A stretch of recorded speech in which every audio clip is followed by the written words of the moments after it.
Shalom. Salam. Salut. Bienvenue dans ce nouvel épisode. Entrepreneur State of Africa. Le podcast qui dit tout haut. Ce que les entrepreneurs pensent tout bas.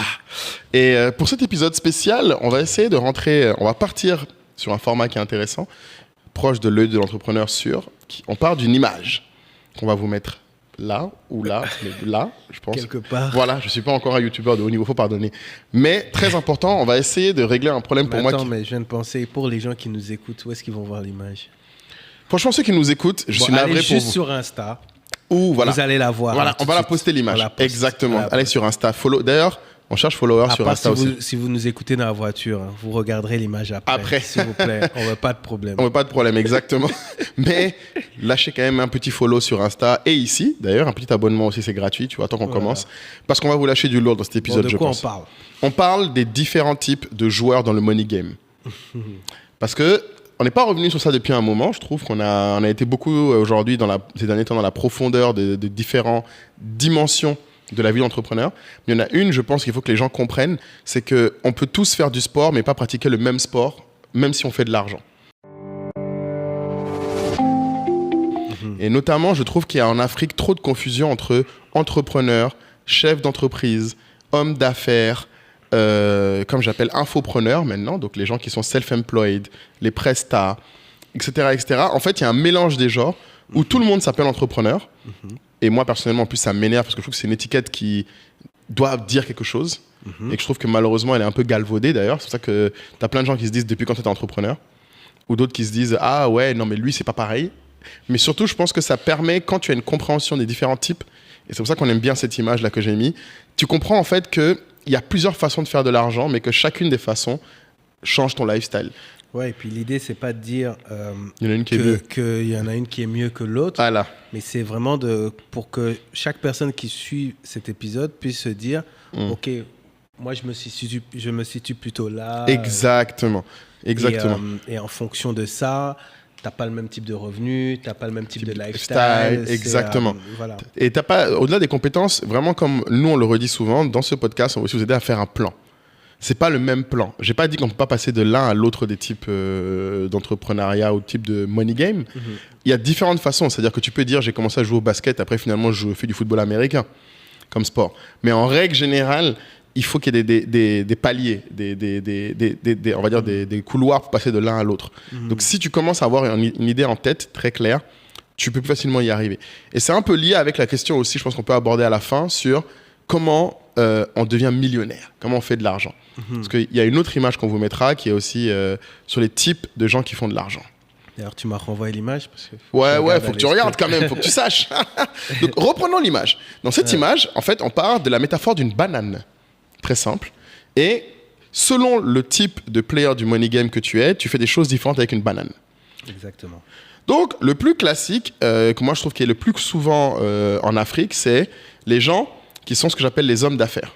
Donc, eux, les businessmen, c'est les premiers, ou businesswomen d'ailleurs, c'est les gens qui identifient des interstices dans le marché.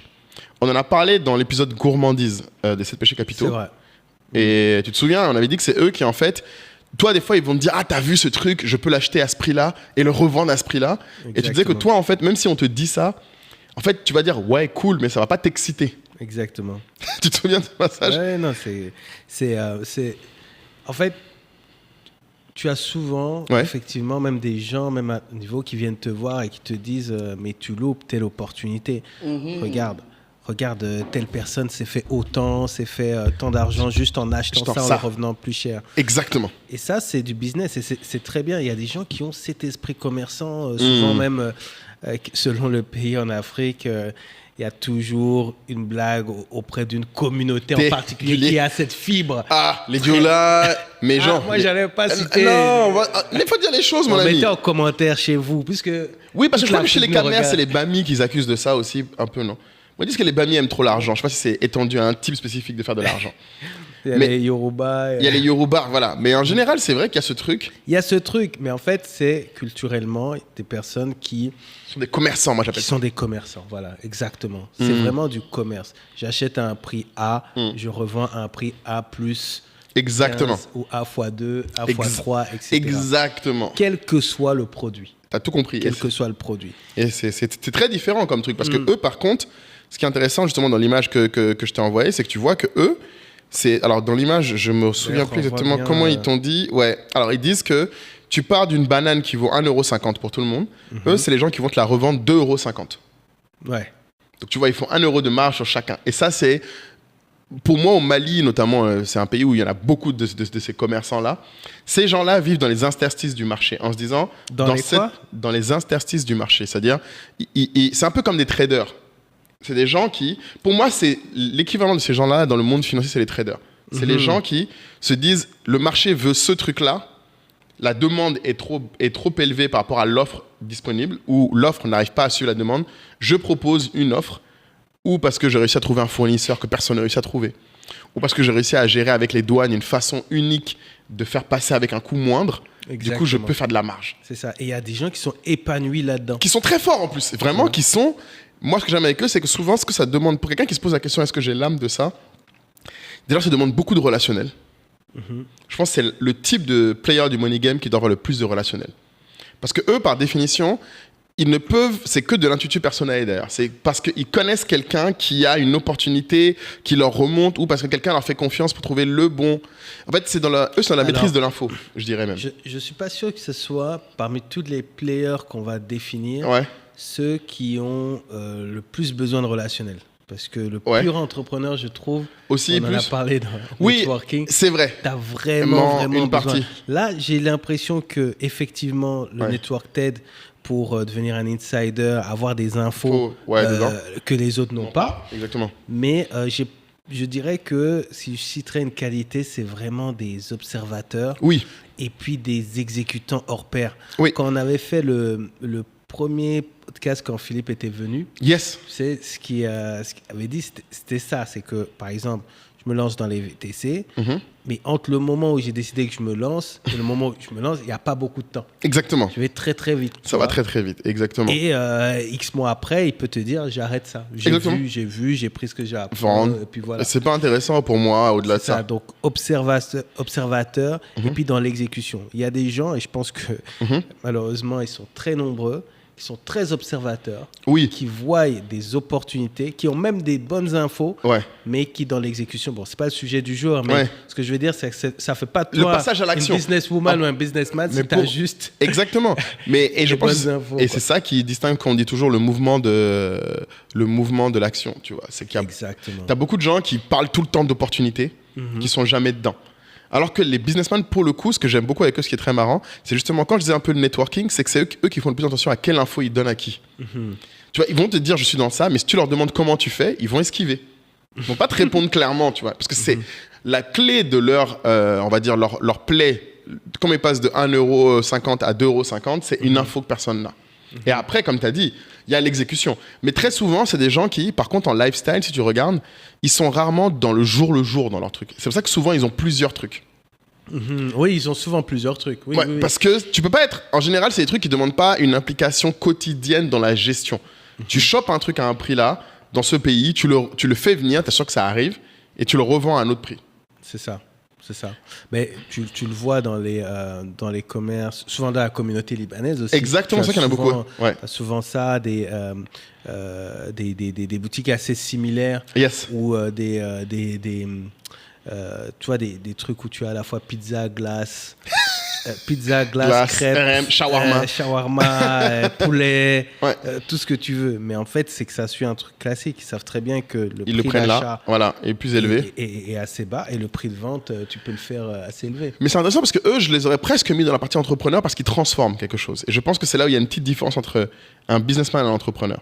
Ah, passer un process. Alors, mais alors, comment tu... Ok, donc pour toi, tu mettrais... L'homme d'affaires, pour moi... Vraiment la transaction. Pure. J'achète, je revends. Il y a vraiment beaucoup d'hommes d'affaires, vraiment en Afrique, qui font de l'achat-revente.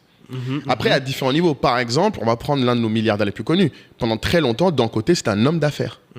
Mais c'est vrai que quand je faisais allusion au Libanais. Ouais, en fait, à la base, en tête, j'avais plus des boutiques comme ceux qui connaissent à Abidjan, Chic Shop. Ah, Chic Shop, voilà. Oui, les trucs de déco. Ou en Chine. Et tu revends là. Oui, voilà, c'est ça. Même là, je dirais qu'ils étaient dans ça, je pense, à un moment. Mais je pense qu'ils sont devenus entrepreneurs à partir du moment... Non, je pense qu'ils sont très hommes d'affaires, mais entrepreneurs à partir du moment où un homme d'affaires, par exemple, n'a pas autant d'employés souvent. Si tu veux, les vrais hommes d'affaires, très souvent... Après, il y a une certaine taille où au moment, tu es obligé d'avoir des employés pour faire le truc. Mais si tu veux, la plus grande partie de la valeur ne se trouve pas dans l'écart, comme dit Marx, entre le surtravail et le capital. Tu vois, pour reprendre vraiment les trucs très, très économistes, souvent, un entrepreneur, c'est quelqu'un qui... Alors, pour reprendre la métaphore du coup de notre image, vous verrez, il prend une banane à 1,50 €, il le transforme en smoothie qui vend 5,50 €. Ce qui est différent de dire je prends la même banane et je la vends. Et souvent, au début, tu peux être homme d'affaires, mais tu deviens entrepreneur quand tu veux augmenter tes marges ou que tu deviens plus sophistiqué. Et c'est ce qui est arrivé par exemple avec D'un Côté, qui au départ faisait des pâtes et du sucre. Du négoce pur et simple. C'est-à-dire que D'un Côté, l'essentiel de sa fortune, la plus grande partie de sa vie, c'était ça. Après, il est rentré dans le pétrole. Et là, c'était un autre game, comme on peut imaginer. Vous savez tous que le pétrole, c'est pas un bien quand tu trades ça, mon ami, c'est des vraies sommes. Ouais. Et c'est là où il est rentré dans la transformation d'abord, et après usine de pâtes. Et donc, il est rentré dans la transformation et il est devenu entrepreneur, vraiment dans le truc. Mais je pense que la frontière est mince, hein, mais je pense que l'entrepreneur, la clé, c'est quand l'essentiel de ta transformation de valeur, de ta marge, c'est dans j'ai transformé. Des fois, c'est avec des équipes. Des fois, c'est avec du matériel.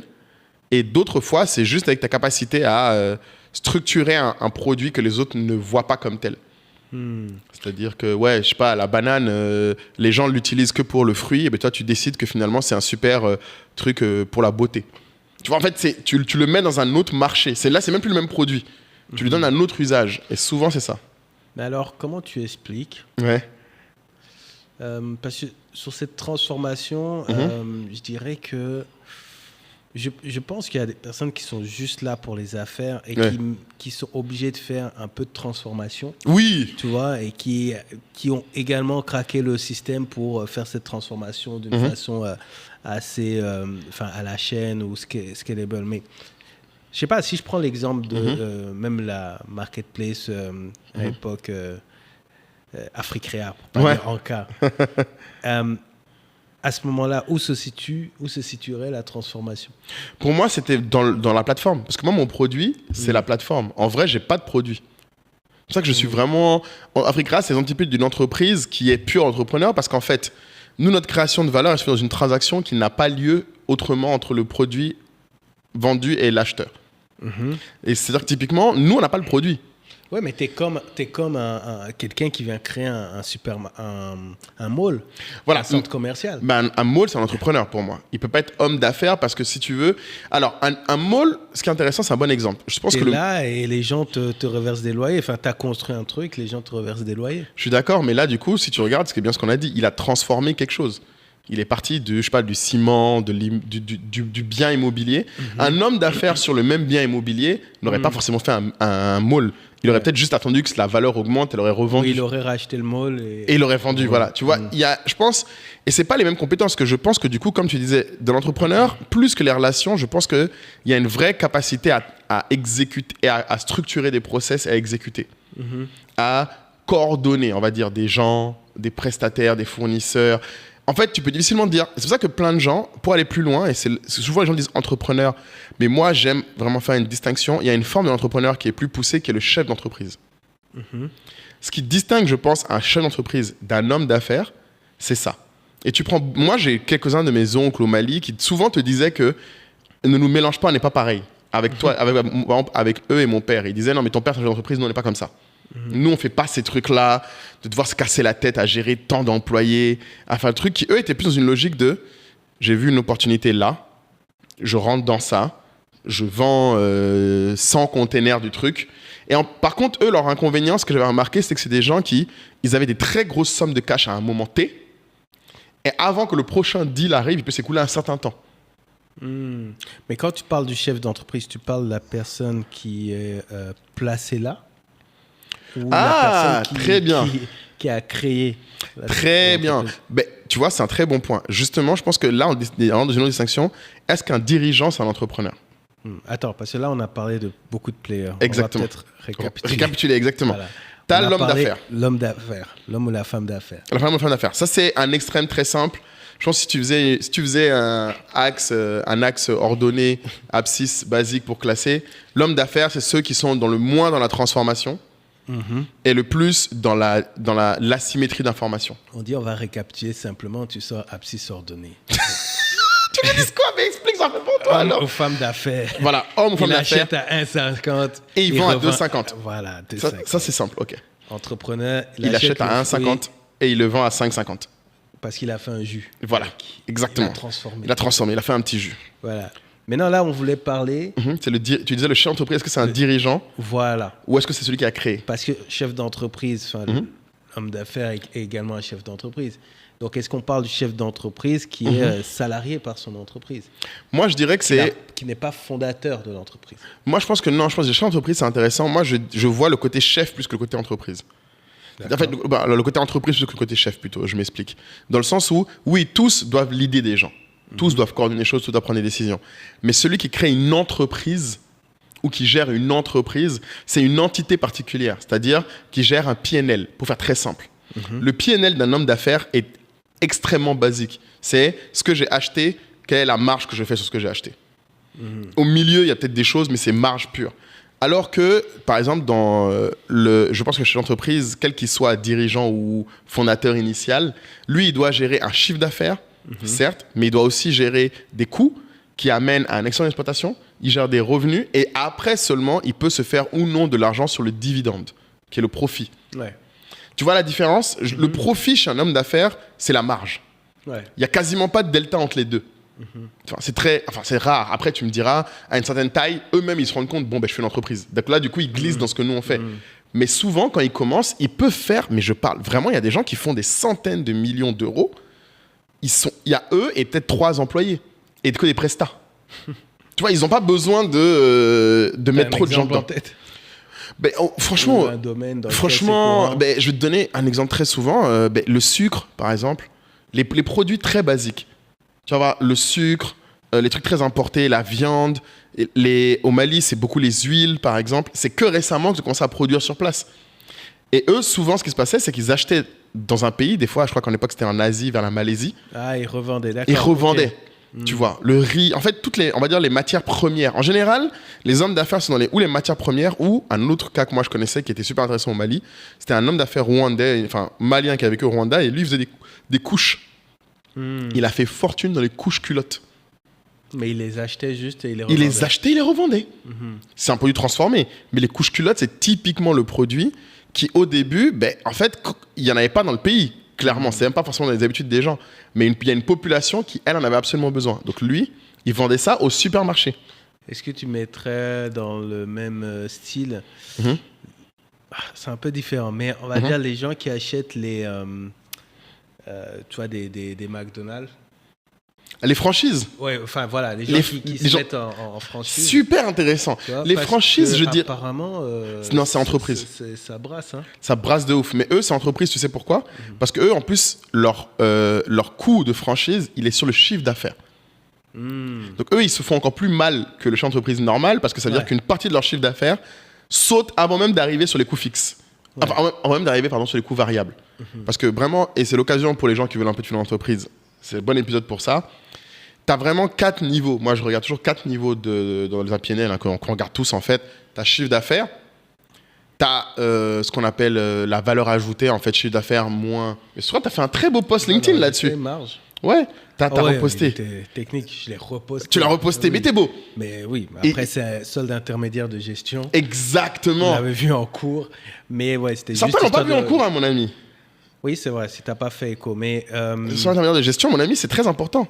Mais ouais, c'est les bases. Mais on doit toujours faire cet épisode spécialement sur la finance d'entreprise. Il va venir. Mais c'est un premier point. Oui, c'est comme tu as dit.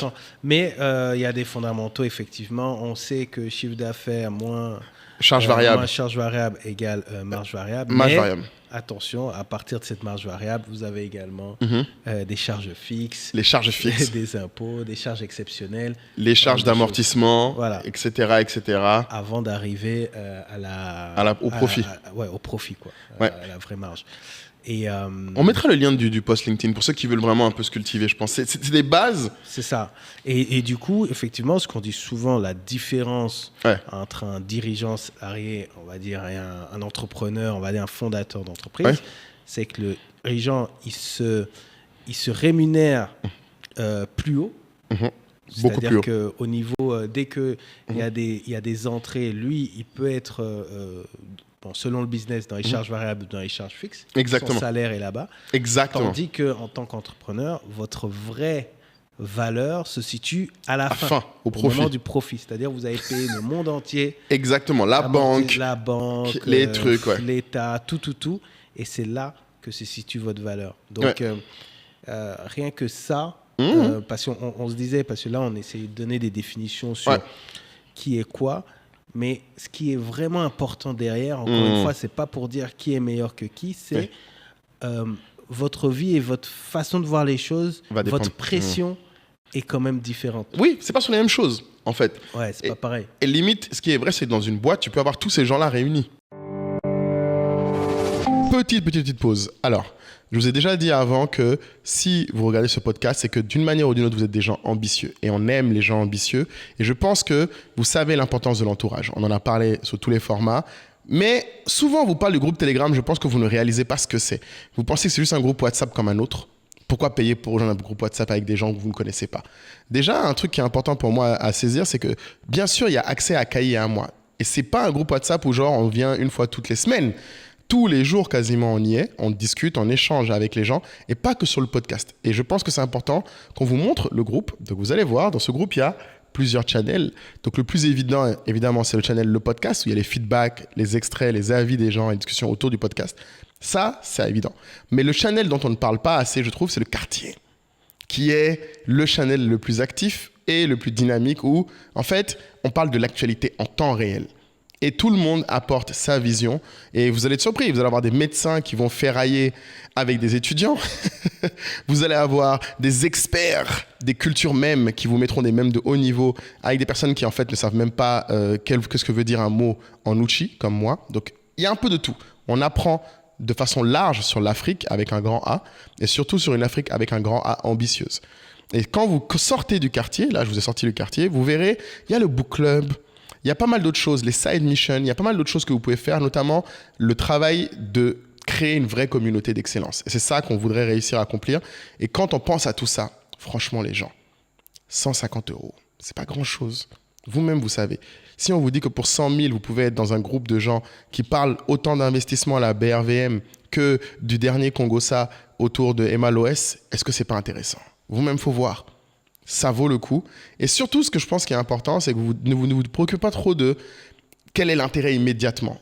La question, c'est est-ce que pour 100 000, si vous pouviez avoir l'occasion de parler plus souvent à Kali et à moi, de ce que vous pensez de l'actualité, de ce que vous voulez, est-ce que ça vaut pas le coup? Je pense que oui. Donc, vous cliquez dans le lien, vous mettez la CB et rendez-vous dans le groupe Telegram.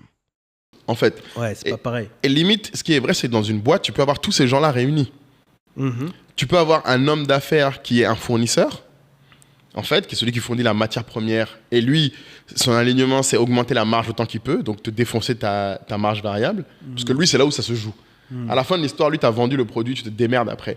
Après, tu peux avoir le dirigeant qui va être, des fois, le commercial dirigeant. Par exemple, lui va avoir une part de commission sur le chiffre d'affaires. Mais dans ce cas-là, lui, forcément, c'est qu'à un certain niveau d'objectif. Ce n'est pas des trucs qui sont liés. Lui, son travail, c'est augmenter le CA. C'est-à-dire qu'il ne sera plus dans qu'est-ce qui se passe derrière. Tu peux avoir le dirigeant qui est plutôt ressources humaines, directeur général, qui lui, son travail, c'est optimiser les coûts, notamment. Et en tout cas, mettre ce qu'il faut en termes d'équipement, d'outillage et de personnes pour y arriver. Qui lui va se concentrer sur maximiser le delta entre la marge variable et l'excédent brut d'exploitation. Tu vas avoir le financier qui lui va essayer d'optimiser tout ce qui est amortissement, dette, etc. Exactement. Pour lui te dire, ok mon ami, même on va dire si jamais tu as tous ces trucs-là qui partent en charge variable, on va optimiser ton cash flow. Est-ce que ça part plus tôt, plus tard? Comment on fait pour que tu aies du cash pour tourner, pour bosser, pour investir? Donc lui, il gère le BFR, le free cash flow. Ce dirigeant-là, lui, c'est là son succès. Ouais. Et après, tu as le dernier, oui, qui est en fait, moi, ce que j'appelle, en vrai, ce que les gens appellent, c'est l'actionnaire. Celui qui est vraiment c'est là où j'ai souvent chez l'entreprise, c'est quand tes revenus sont essentiellement faits par l'entreprise, il y a plusieurs niveaux. C'est pour ça que tu as des fois plein d'entrepreneurs, et je crois que Laetitia même l'avait dit à un moment rapidement, elle avait dit, de Laetitia Ncho, elle avait dit qu'à un moment, il y avait des fois besoin que certains business, elle les fasse pas dans la boîte, dans son entreprise avec tout le monde. Parce que des fois, en fait, elle va vendre des prestations où elle ne veut pas avoir l'ensemble des coûts et l'ensemble des responsabilités associées à ces prestations parce que ça apporte rien comme valeur. Alors que c'est que elle seulement qui le vend, par exemple. Et ça peut être le cas de beaucoup d'entrepreneurs qui se rendent compte qu'en fait, certaines choses peuvent être réglées juste par eux et la valeur, c'est juste eux qui le font, dans une transaction. Et ils veulent pas ramener toute la structure dans la transaction. Oui, non, mais c'est pour ça que même enfin, j'allais dire la plupart, non, mais beaucoup d'entrepreneurs ont une entreprise à leur côté. nom. Exactement. Alors, dans tous les cas. Ouais. Dans tous les cas. C'est-à-dire que, je sais pas, vous créez votre structure, vous faites vos activités, mais vous avez également une entreprise à votre nom. Exactement. Parce que, il peut y avoir des opportunités qui ne concernent pas du tout l'entreprise. Exactement. Et donc, ça peut être intéressant. Ça va même jusqu'à être parfois actionnaire de votre propre entreprise. Exactement, la holding personnelle. Votre nom personnel, mais en tant qu'entreprise. Exactement. Parce que quand il y a des dividendes, le jeu, c'est souvent que quand il y a des dividendes, si vous voulez après les récupérer à titre personnel, vous allez être taxé. Exactement. Tandis que si vous les remontez dans une entreprise, vous pouvez encore les utiliser sans être taxé. Exactement. Ce que tu dans le cadre de l'entreprise. C'est totalement légal. Oui, d'ailleurs, c'est l'un des trucs qu'explique Robert Kiyosaki dans son livre Père riche, Père pauvre. Il dit que tout le monde devrait avoir une entreprise. Tout le monde doit avoir une entreprise. Alors pour ceux qui ne l'ont pas lu, juste pour donner l'info, c'est qu'il expliquait un truc très important. C'est que du coup, une entreprise est taxée sur son profit, un individu sur son salaire ou son chiffre d'affaires. Donc pour faire l'analogie que tu viens de dire, si tu es actionnaire de ta boîte et que ta boîte te verse un dividende, l'État peut taxer directement le dividende entier. 100%, il met ses 30%, ses 40%, 50%. Si jamais c'est ta boîte qui est actionnaire et pas toi directement, les mêmes dividendes ne seront taxés que de ce qui restera des charges liées à ton activité en tant que personne. Donc si avec ta holding, je sais pas, tu réussis à dire que ta maison c'est un local, ou que tu dois voyager, tu as des frais, ou tes habits c'est des tenues de représentation, etc., etc. Tous ces frais, en fait, si jamais tu avais 100 en dividendes et que l'État te prenait 30%, il te restait que 70 si tu prenais, toi, l'argent directement. Mais si tu mets la société, en fait, tu peux sur les 100 les récupérer, dépenser 50, on va dire. Et au lieu qu'il te reste 20, si tu avais dépensé les mêmes 50 sur les 70, il te reste 50. Il te reste toujours 50. Et l'État ne prendra que 30% de 50.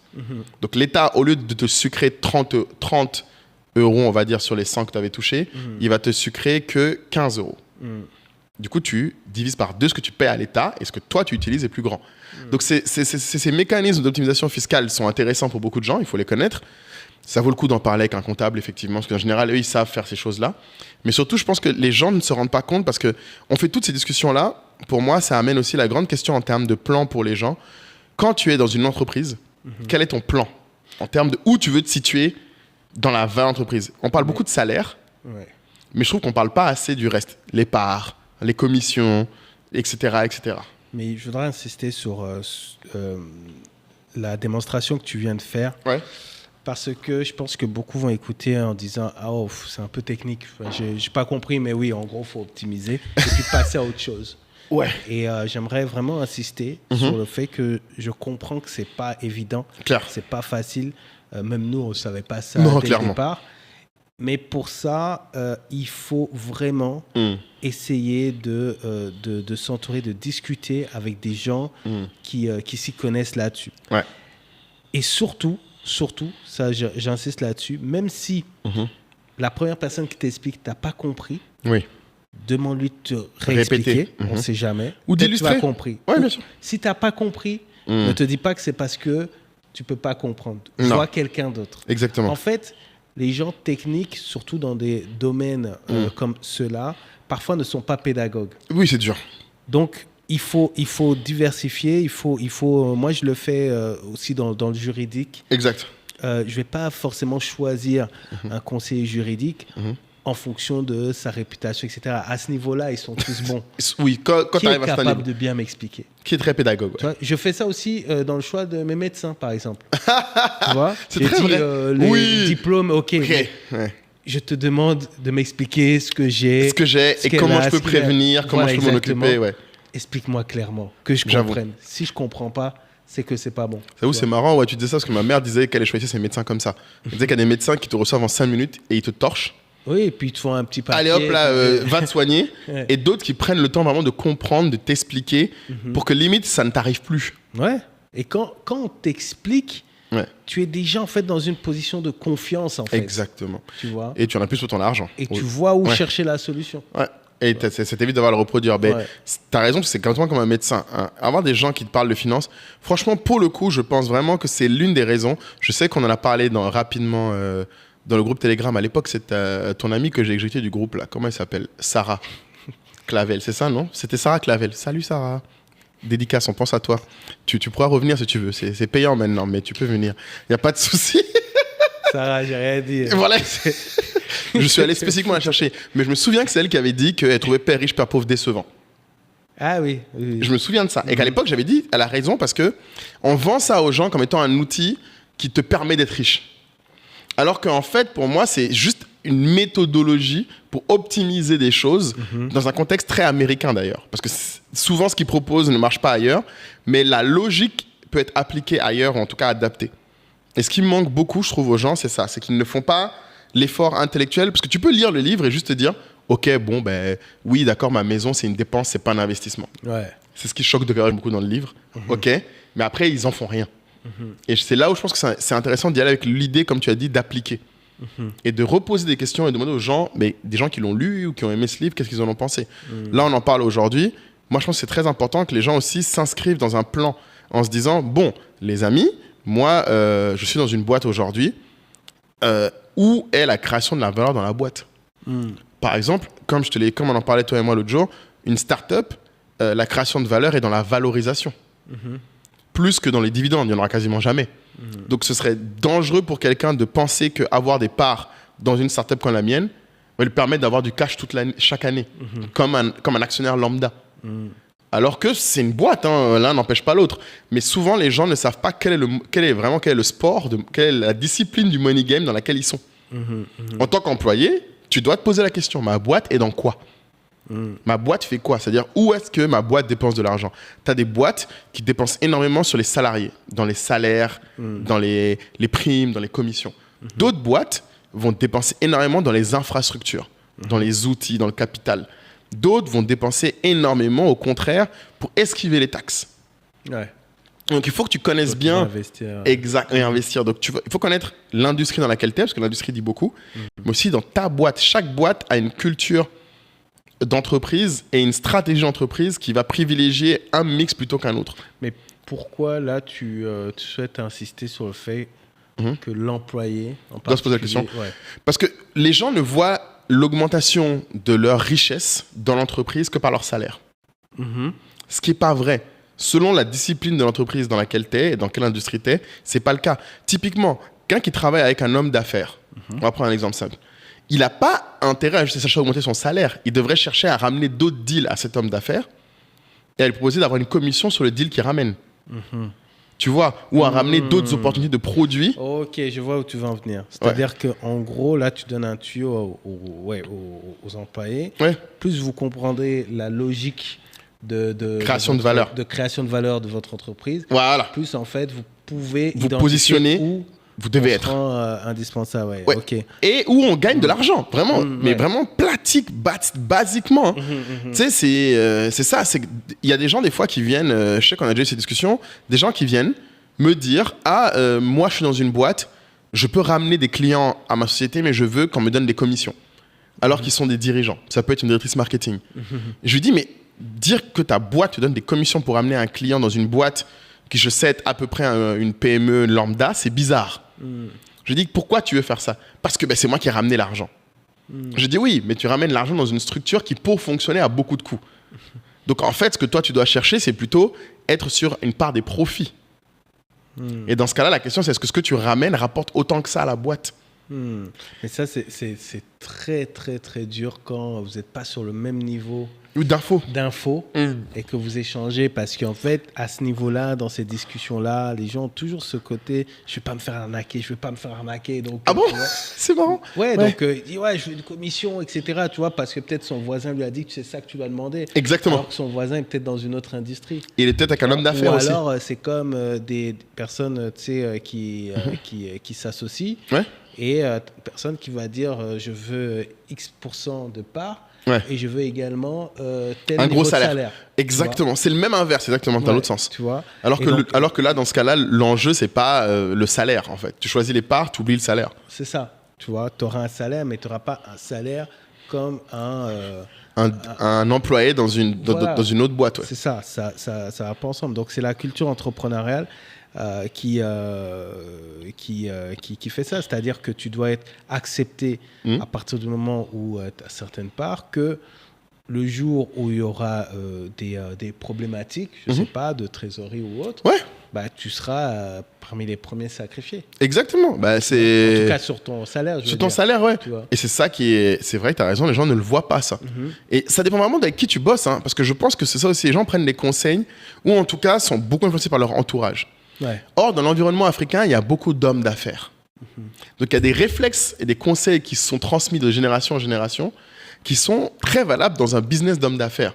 Mais dans une entreprise pure, ça ne colle pas. Et ça me fait marrer parce que du coup, c'est encore plus drôle quand tu prends des cas où les gens se mettent à mi-chemin.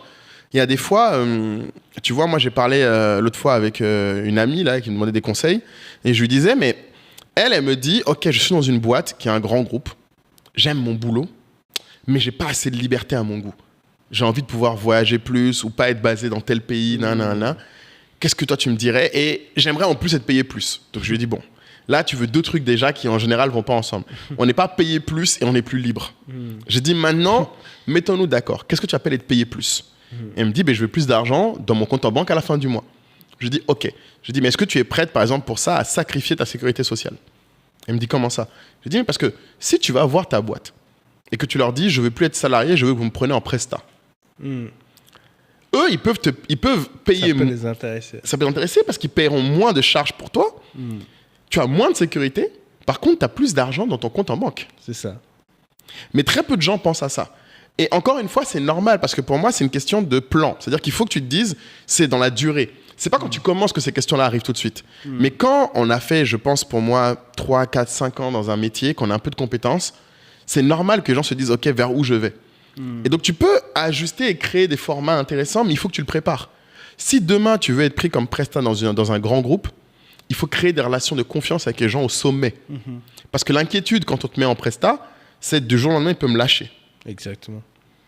Mais les gens ne le voient pas. Du coup, ils se préoccupent de plutôt parler avec les RH de ça.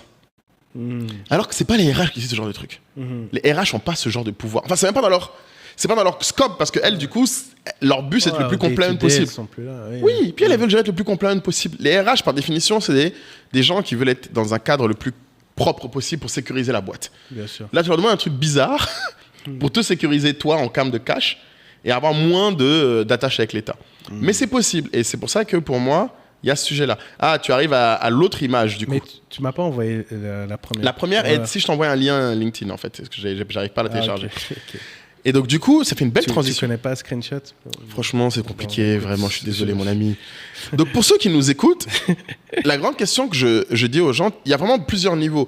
Là, ce qu'on vient de décrire, c'est dirigeant, ça peut être valable dans n'importe quelle de ces boîtes-là. Par exemple, tu as des dirigeants qui sont indexés sur le chiffre d'affaires. D'autres qui sont indexés sur le profit. D'autres qui sont indexés même des fois sur juste la gestion des charges. Ouais. Où on leur dit, ils ont un centre de coûts, faites-le autant que possible, être efficace avec moins de coûts. Là, tu as différents niveaux de trucs.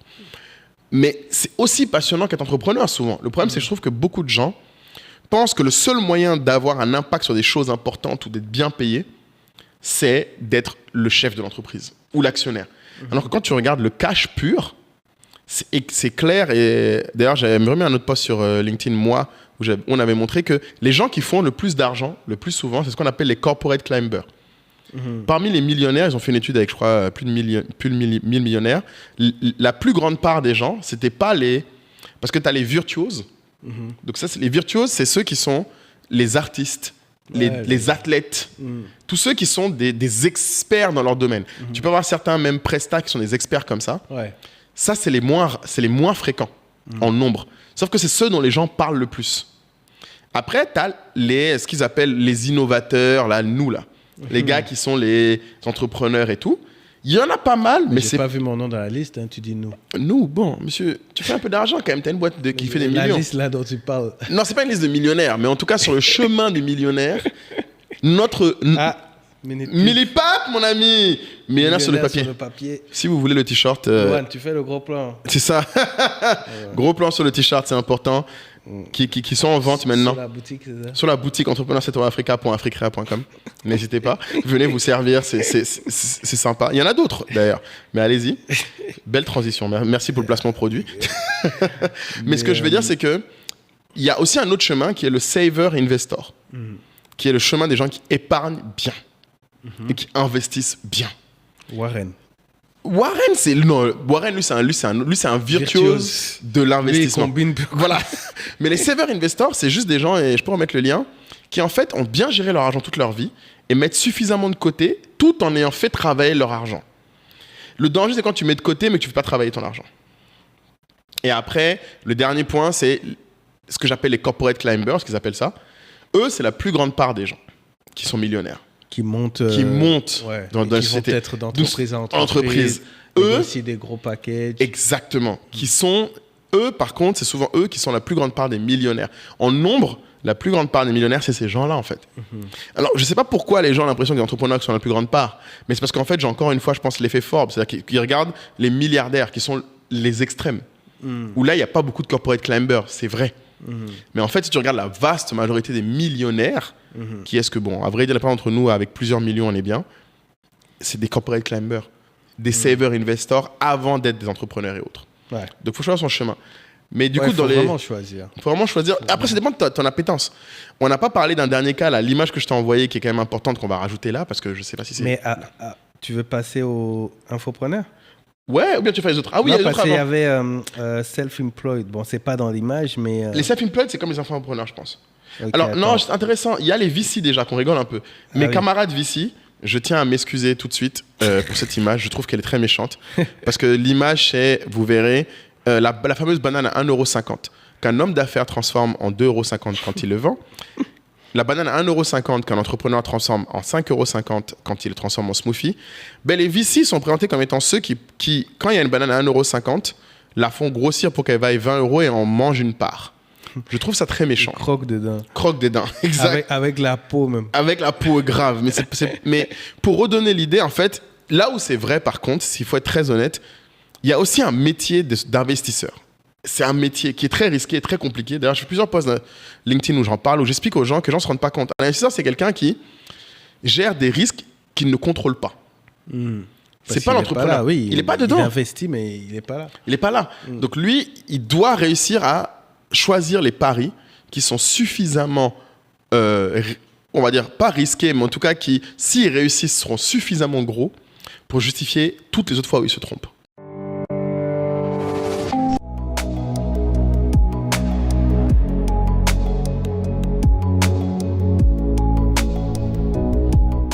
Demandez-vous quelle équipe de production derrière ce podcast.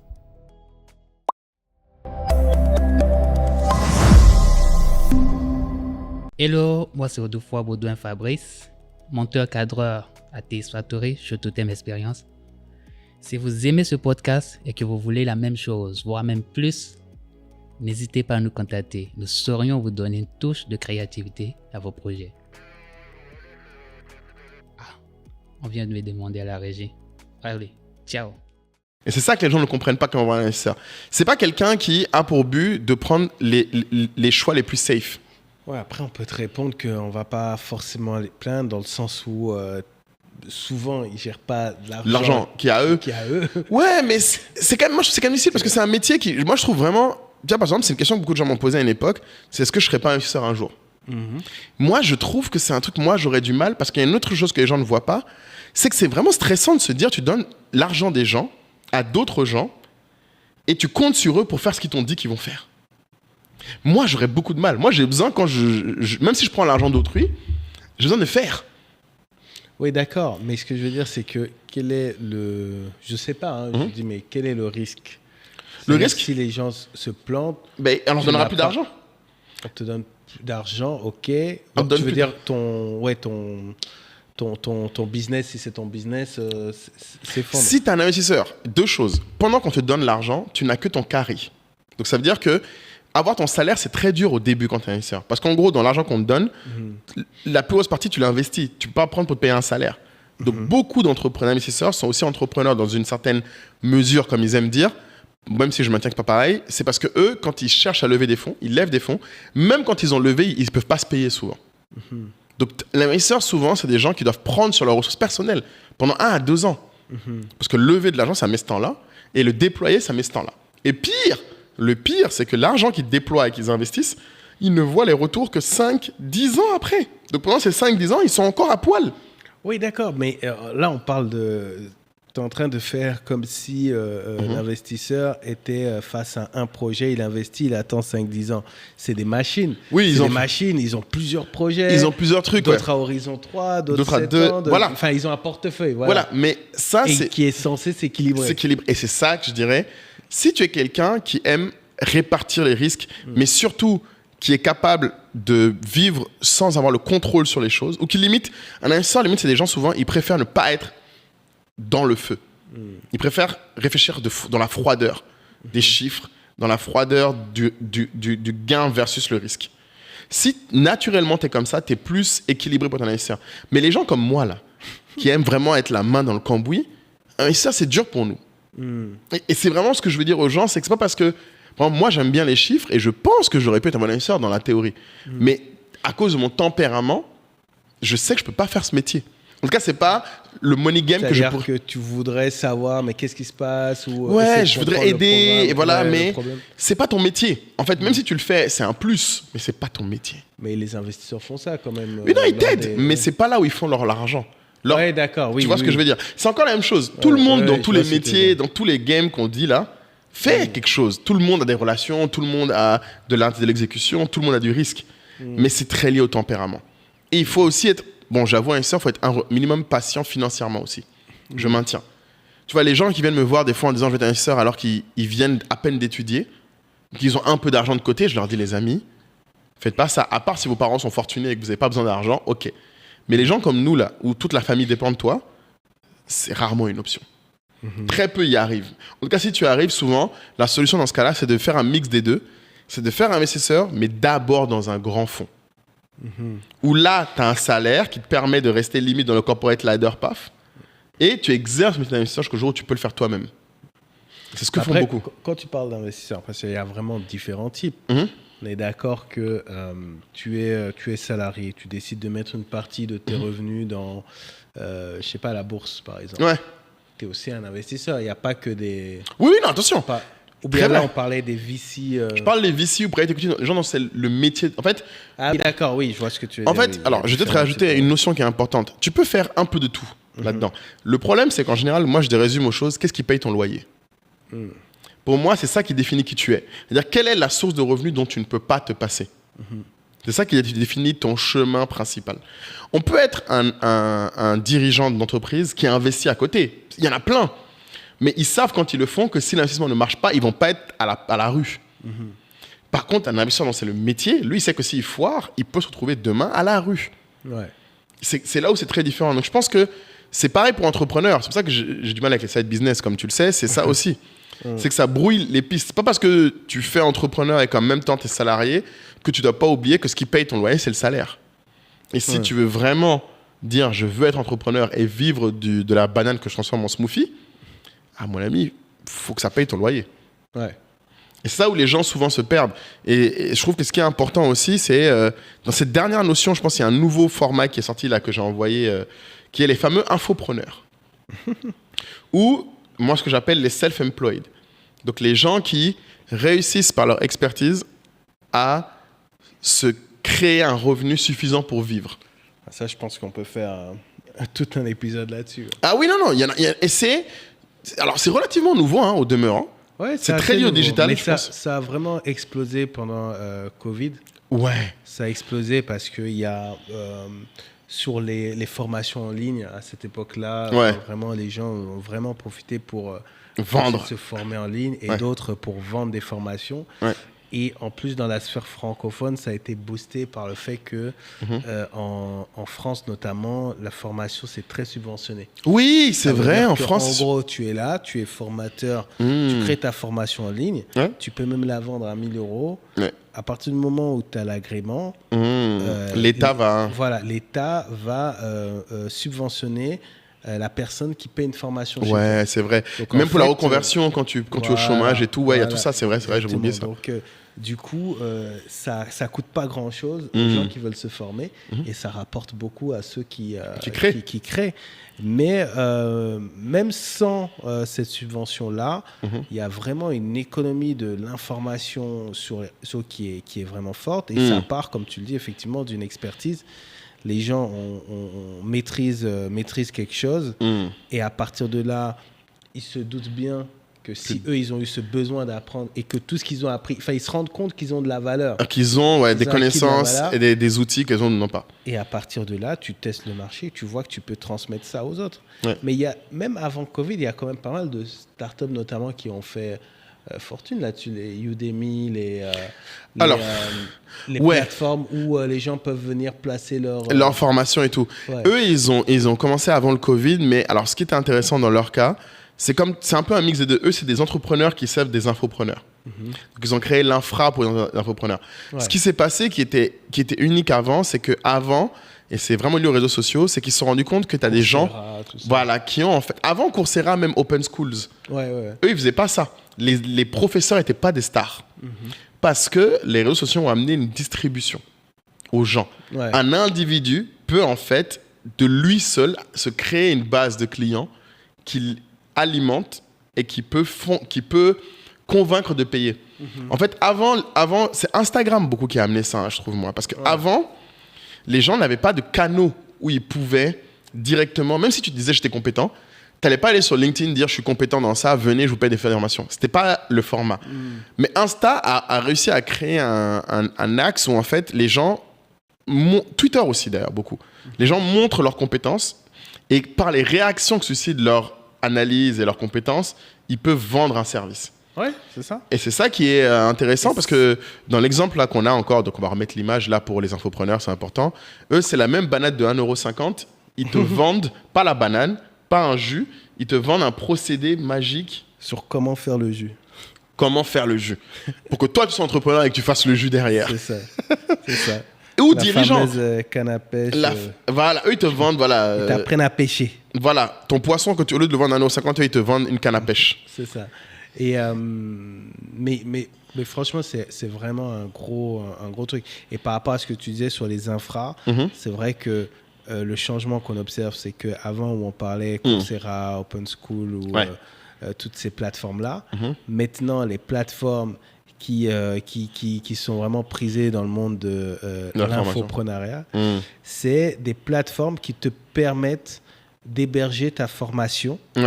Mais un peu comme tu le veux. En self-serve, Topedia, etc.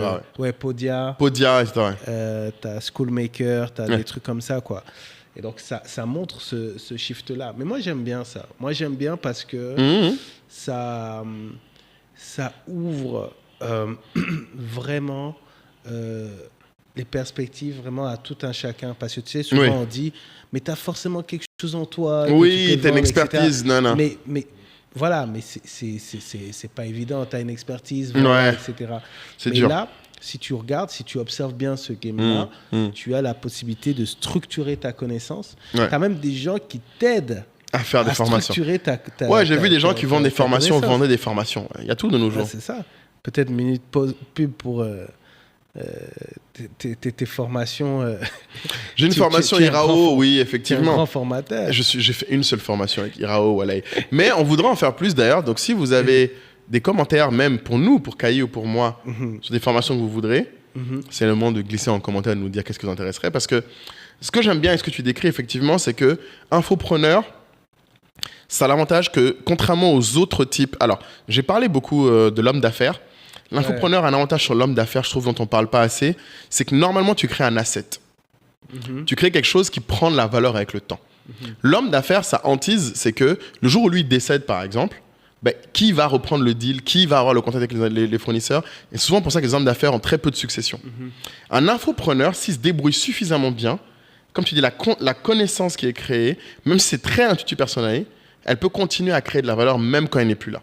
Ou, en tout cas, même quand elle ne travaille pas.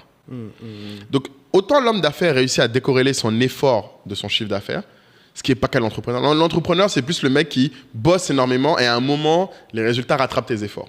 Ouais. L'homme d'affaires, lui, il va plutôt être pendant longtemps, il bosse. Quand les résultats arrivent, c'est d'un coup et après, il n'a plus besoin. Ouais. Il peut limite passer à un autre truc le temps que ça redescende. Alors que l'infopreneur, tu peux avoir des résultats tout au long et à un moment, tu n'as plus besoin de faire d'efforts, ça continue à partir sans toi. Et l'infopreneuriat, tu as même maintenant tu as la possibilité de t'enregistrer. Exact. Tu vois, et d'automatiser en fait. Ouais, mais ce qui est dommage, c'est qu'il n'y a pas vraiment de format pour ça, je trouve encore société, etc. Dans la plupart des pays, il n'y a pas de société qui colle pour ce type de format.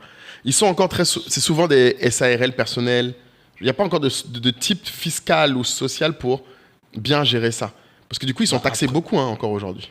Oui, après, c'est très souvent, je sais pas, auto-entrepreneur. Auto-entrepreneur, le problème, c'est que là, tu es taxé sur le chiffre d'affaires. Ouais. Et ça fait mal. Mais qu'est-ce qui t'empêche de créer une SARL ? Tu peux, mais le problème, c'est qu'ils ont pas. Normalement, leur activité crée très peu de coûts. C'est ça qui crée le truc. Donc après, il y a toute une culture, comme on a dit aussi, de savoir quel coût tu peux faire rentrer dans ton entreprise. Et je pense qu'un entrepreneur, justement, il a beaucoup à gagner à apprendre entrepreneur. Maintenant, leur stress, par contre, à eux, ce qui est vrai, c'est que tu as toujours peur d'être remplacé par quelqu'un d'autre. Parce que ta distribution, ton public, l'attention qu'ils ont change souvent.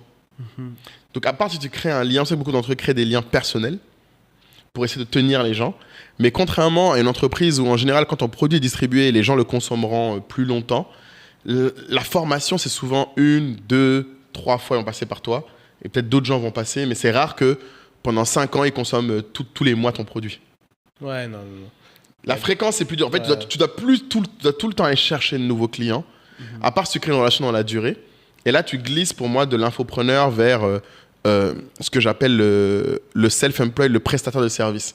Tu peux devenir, moi par exemple, il y a un gars avec qui je bosse pour nous faire nos documents chiffrés, nos présentations, notre livre blanc. Ouais. Ce mec, pour moi, j'adore sa vie.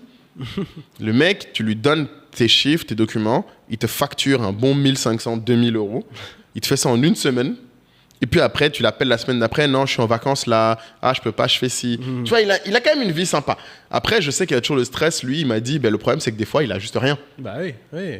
Non, mais c'est important de contrebalancer. Parce c'est ça. Le voyage, mais. Non, ça tombe pas toujours. Ça tombe pas toujours. Et lui, il m'a dit, du coup, l'infopreneur doit être quelqu'un qui a une gestion de ses finances qui doit être la plus, pour moi, solide. Parce que c'est celle qui est la plus décorrélée. En fait, comme leur métier peut être très fluctuant, tu dois vraiment faire attention à pas te voir plus beau que tu n'es ou à dépenser plus. C'est pour ça que des fois, tu as des infopreneurs qui, en fait, se rajoutent. C'est quelqu'un qui est entrepreneur au début, qui est salarié, qui lance l'infopreneuriat à côté. Et ça, c'est OK, tant que ça reste pour moi dans le même plan. Mais en général, assez vite, ils veulent revenir vers quelque chose. Tu vois, les influenceurs, quelque part, sont un peu dans cette catégorie-là. Quelque part, souvent. Ils essaient de trouver un produit. Des fois, d'ailleurs, au moment où on reparle d'Adicom. Ouais, parce que c'est justement, je pensais à ça. Ouais, c'est vraiment le thème dans lequel on va être. C'est exactement. Comment tu passes effectivement de la création de contenu, l'influence à le statut d'entrepreneur. Exactement. Cette année, Adicom Days à Paris, c'est ça le thème, non ? C'est ça le thème. Et c'est vraiment au cœur du truc. Et quand tu parlais, ça me faisait penser, effectivement, en fait, les gens sont souvent dans des transitions. Oui. Ce qui n'est pas mauvais. Oui. Faut juste en être conscient et avoir encore une fois un plan. Ouais. Parce que tu vois, par exemple, si tu regardes même Tricia, ma compagne. Oui. Son prénom est enfin sorti. Ouais. Mettez en commentaire, tu verras que c'est déjà sorti. Sérieux? Tricia, ouais. Non, mais elle a justement dans cette transition. Ah bon, elle aussi? Enfin, je dirais, ça se trouve, j'ai une connerie. Ça se trouve, elle va te dire, mon ami, c'est pas ce que je suis en train de faire. Ça se trouve, j'ai pas suivi. Vas-y. mais tu vois, tu as toute une activité de consulting. Bien sûr. Tu vois. Et en fait, la transition, c'est de créer des produits sur la formation. Exactement, qui eux sont décorrélés de l'effort. Mais c'est intéressant parce que tu parlais des avantages, des inconvénients de chacun des types. Mais c'est en fait de jongler. En fait, quand je t'entendais parler, je me disais, mais en fait, c'est ce qu'elle fait, par exemple. Elle jongle, va prendre essayer les avantages de chaque partie. Exactement. Tu vois, donc ça veut dire côté le truc qui est plus régulier, tu vas peut-être prendre des high tickets. Ouais. Et côté qui est et ça te permet de travailler l'autre le temps qu'il se stabilise, tu vois. Exact. Et donc, après il y en a retrouve avec un truc plus stable, régulière et une autre rente régulière qui te demande d'être plus investi, certes, mais que sur des high tickets, tu vois. Super intéressant. Et tu vois ça, mais est-ce qu'elle en a parlé? Je crois qu'elle a fait un podcast Adicom avec vous là, non?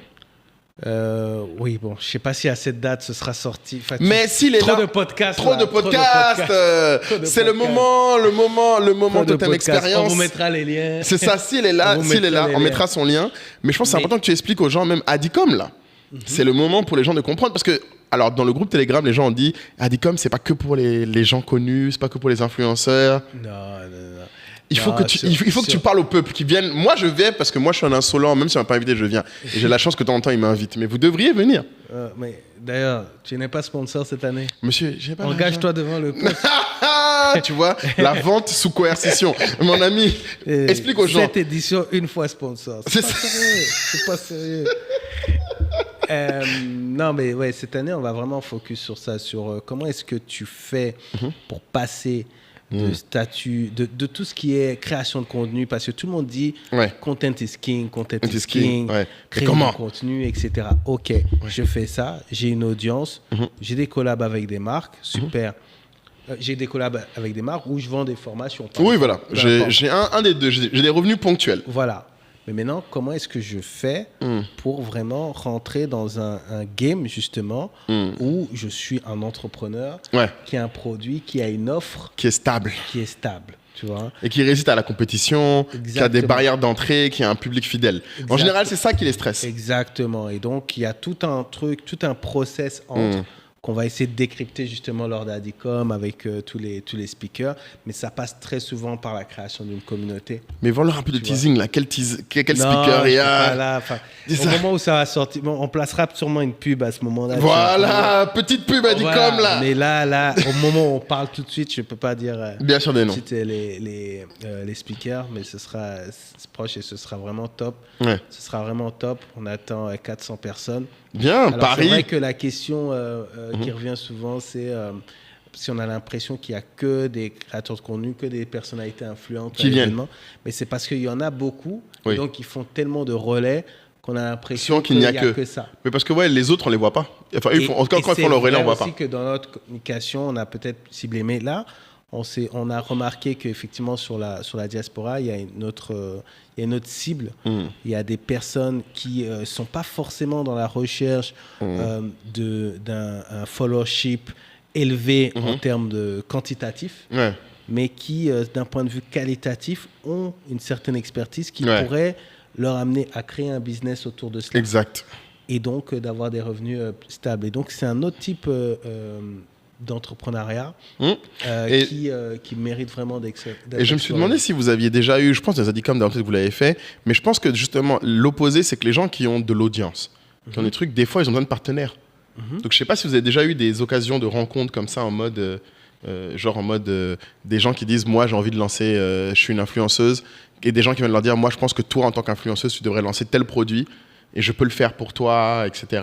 Non, alors je sais pas si c'est déjà arrivé. On a souvent, parce que nous on a 40% d'influenceurs, 40% de brand managers. Ah oui, de marques. Voilà, et 20% c'est les autres. Et ce qui se passe souvent, c'est qu'il y a plus des collaborations entre les marques. Entre les marques et les influenceurs. Voilà, mais maintenant, c'est intéressant ce que tu dis, parce qu'il y a des catégories de consultants, des gens qui se sont positionnés sur l'accompagnement des créateurs de contenu dans leur shift pour créer un business produit. Tu vois. J'en parlais avec... tu sais, Karel et Olivier, ils ont créé un produit. Ils ont créé un produit, un très très beau plat, exactement. Mais qui est en fait le début d'une collection de vaisselle. Très bien,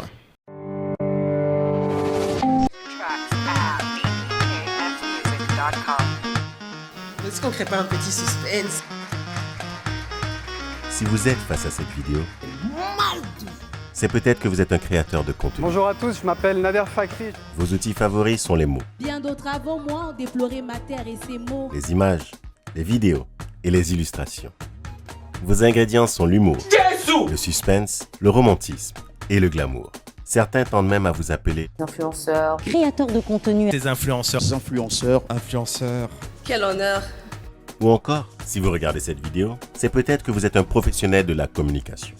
Vous êtes curieux, enthousiaste et surtout animé par une féroce envie de construire une belle communauté et de l'animer de la façon la plus efficace possible pour la visibilité de votre marque. Il est possible, si vous regardez cette vidéo, que vous avez déjà participé à l'un des événements de la communauté Africa Digital Communication, Adicom pour les intimes, Adicom Academy, Adicom Watch et surtout Adicom Days, le plus grand rendez-vous annuel des acteurs de la créativité digitale en Afrique.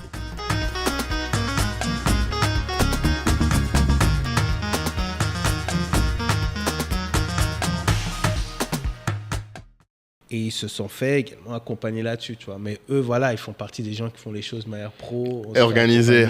Et organisé, tu vois. C'est ce qu'il faut, voilà. Je vous souhaite tout ça, voilà. Il y a plein de choses. Et puis, ce qui est intéressant, et nous, ce qu'on va essayer de montrer, c'est que tu peux créer des produits, ce qu'on va appeler des produits digitaux. Donc, tu vois, formation, etc. Tu peux créer des produits physiques. Donc, tu as les vêtements, mais tu as également les agendas. Tu vois, quelque chose qui correspond peut-être à ton univers. Tu as également des gens qui ont créé des boutiques physiques. Ah oui, c'est vrai. Ouais, des espaces, tu vois, ou alors des événements. Tu vois. Tu crées en fait quelque chose qui correspond. Et c'est pour ça que la communauté est importante.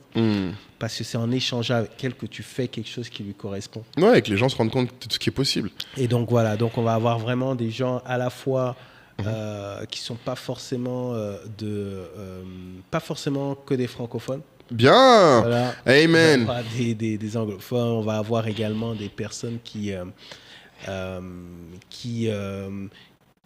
sont expertes aussi sur les formats qu'il faut pour accrocher les gens. Oui, sur sur comment s'améliorer, comment améliorer ses skills en plus. Ouais. C'est ça. C'est comment et voilà et justement on va aussi mettre en place là, on vient de confirmer finalement on va aussi mettre en place une Adicom Academy le matin même. Okay. Et il y aura également normalement un événement. Finalement, on a annoncé un jour, mais ce sera finalement sur 2 jours parce que la veille, le soir, il y aura peut-être un événement. Projection. Donc, c'est au moment où, je ne sais pas à quel moment ça va sortir. Peut-être qu'on va devoir couper des choses. Oh, c'est pas grave. Moi, je pense que si c'est pas cette fois, ce sera la prochaine que les gens sachent. Et que, non, c'est super intéressant. Et bon, je pense qu'en tous les cas, on a quasiment fait le tour. Moi, je pense qu'un truc qui est intéressant encore, là, je vais reprendre les 4 chemins pour être millionnaire, donner les stats aux gens, parce que je sais qu'il faut qu'ils partent avec un cadeau quand même. On part dans tous les sens, là. Mais oui, non, mais c'est important, parce que ce qu'on a dit, je pense qu'ils ont quand même beaucoup de clés pour se positionner sur leur plan. Mais je pense que la dernière dimension qu'il faut ajouter, c'est comment toi, tu veux faire de l'argent. Donc, je répète, contrairement à l'idée reçue, 31% des millionnaires sont des gens qui sont des company climbers. Donc, c'est un chemin qui est en fait le plus safe statistiquement pour faire des millions. Ouais. Ensuite, tu as ce que nous, on appelle les dreamers, là. C'est ça qu'ils nous appellent, les dreamers. D'accord. 28%. Après, tu as, attention, quasiment aussi près, tu as les saver investors. C'est-à-dire, c'est des gens, c'est même pas des gens qui, en vrai, ont monté, ont fait plein de boîtes, nanana, mais c'est juste des gens qui, eux, savent, d'une part, vivre avec peu, et d'autre part, identifier comment faire travailler leur argent. Ça, c'est aussi un dernier truc. Les saver investors, 22%. Et les virtuosos, en fait, c'est que 19%. Donc, quelque part, même ce qu'on décrit, quand tu es un infopreneur qui n'est que virtuose, il faut quand même t'inquiéter. Il faut peut-être se poser des questions si tu ne veux pas revenir un peu sur un point saver investor, en essayant de rajouter un peu plus d'expertise financière, d'analyse financière dans ta façon de gérer ton argent, pour le faire perdurer, le faire fructifier. Ou dreamer, que tu décris en créant des produits, en créant des choses. Bon, company climber, why not aussi? Moi, je pense que il faut dire aux gens qu'on peut être fluide dans le plan. On a bien vu avec tonton Assalfo, il a soulevé sa Coupe du Monde alors qu'il voulait être footeux quand étant petit, mais parce qu'il était musicien. Non, mais il faut qu'on le redise aux gens. Tu peux soulever la Coupe du Monde en étant musicien alors que tu rêvais d'être footeux. C'est un virtuoso dans un autre domaine. T'as tout compris. Mais c'est ça qui est intéressant, c'est qu'il y a d'autres chemins en fait qui peuvent t'amener au truc. Donc je pense que La flexibilité joue beaucoup, mais il faut aussi qu'il y ait un plan quand même. À un moment, même si tu l'ajustes, quoi. Donc, je pense qu'il faut qu'on trouve un petit mot de la fin pour les gens, là. Qu'est-ce qu'on est bien, on a fait une... Wow. Je pense un bon petit tour. Quel mot de la fin t'aurais là?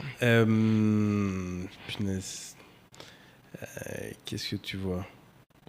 Moi, j'aurais vu un bon vieux pour moi plan. Hein, mais tu sais... Je ne vais pas le dire. Mais c'est le plan. On l'a dit combien de fois? Je pense pas que les gens aient utilisé le plan. Hein. Trop de fois, j'ai vu, on l'a dit, ils ont faire une formation sur le plan. Mais il faut, si vous voulez, parce que je pense que c'est la première étape. Et encore une fois, peut-être flexibilité après derrière. Parce qu'au final, c'est ça le point. C'est après, bien sûr, on pourrait aussi dire self-awareness, parce qu'au final, il faut se connaître pour décider ce que tu veux faire. Mais ce qu'on vient de donner, tous ces outils-là, pour moi, oui, ce qui l'articule, en fait, la colonne vertébrale de tous les bails, là, c'est... Le plan. Il faut un plan. Donc, on attend vos commentaires. Dites-nous si jamais cet épisode vous a inspiré Exactement. Des réflexions, des questions sur vos plans.